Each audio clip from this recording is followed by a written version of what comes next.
Hi guys! Welcome back to my channel, Pinay Domestic Helper HK. Ngayong araw na to, mayroon na naman po tayong bagong idea sa ating recipe. Ayan, mag-uulam po tayo ng talong ngayong araw na to. Ngayong Sunday, mayroon po akong time na magluto para sa aking sarili. At syempre, sa mga kasama ko din. Marami po akong talong dito, tapos yung itlog, marami din kasi tag-ulan ngayon, so madaling masira ang itlog, kaya kailangan ubusin na natin lahat para makabili ng panibago. Ayan. Ito pong bagong idea ko po sa talong ay pinasarap.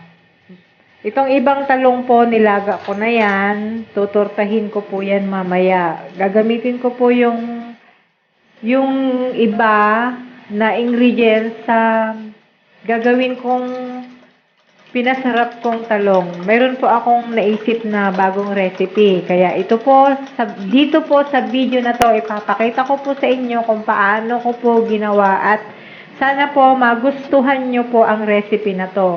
Ito po yung talong natin. Nahati ko po yan kasi mahaba po ang talong dito sa Hong Kong. Ginamitan ko po siya ng peeler para maninipis yung hibla ng ating talong. Kasi guys, pag hindi po maninipis yung hiwa natin, pag inikot po natin yan sa ating bagong recipe, mabibiyak po yan. Hindi po maganda yung pagkabilog niya. Ayan, nakita nyo po yung crab stick. Sinawsaw ko po doon sa itlog. At saka ko po papaikutin yung talong. Ayan. Pag napaikot na natin yung talong para hindi siya mahiwalay sa pagkaikot niya, tutusukin ko po siya ng toothpick. Tapos, nandyan po, mayroon din po tayong cornstarch o kaya corn flour, kahit ano pong harina ang gamitin natin. O kaya yung breadcrumbs, pwede rin po.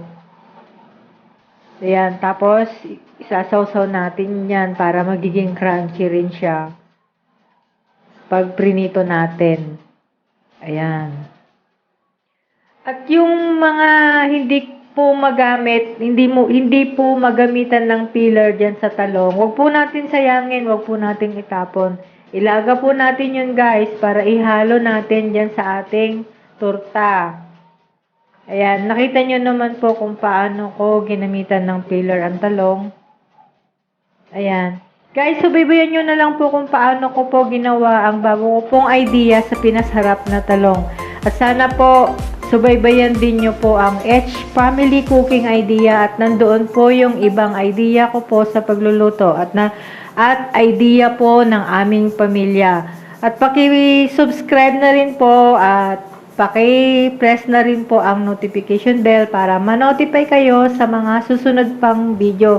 At guys, subaybayan nyo po, marami pa po akong bagong recipe na i-upload doon. Maraming salamat sa inyong pagsubaybay. Paalam at hanggang sa muli.